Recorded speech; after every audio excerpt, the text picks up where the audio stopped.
Welcome to the Learning Pines YouTube. We hope this video helps. Hello everyone. In this video, I will explain how to connect your existing Wix domain to your new Shopify store. This is a crucial step for maintaining your brand identity and ensuring a smooth transition for your customers. We'll walk through updating your domain settings in Wix and then confirming the connection within your Shopify admin.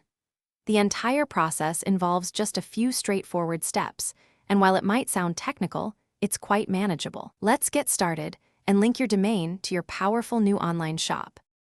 First, you'll need to prepare your domain within your Wix account.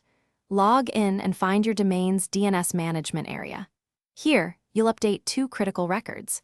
Change your record to point to Shopify's IP address, which is 23.227.38.65. Next, modify your CNAME record for www to point to shops.myshopify.com. Remember to set the time to live, or TTL, for these changes to 1 hour or the shortest possible duration to help them propagate faster. Once your Wix domain settings are updated, switch over to your Shopify admin. Navigate to Settings and then click on Domains. Here, you'll select Connect Existing Domain and type in your Wix domain name. Shopify might then ask for an additional verification step, providing a unique TXT record. If this happens, simply copy that record and add it to your Wix DNS settings, just like you did with the and CNAME records. This ensures Shopify can confirm your domain ownership.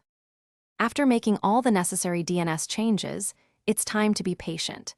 It can take up to 48 hours for these updates to fully propagate across the internet. Periodically check your Shopify admin under Domains to see when the connection is verified. Once confirmed, make sure to set your connected domain as the primary domain for your store.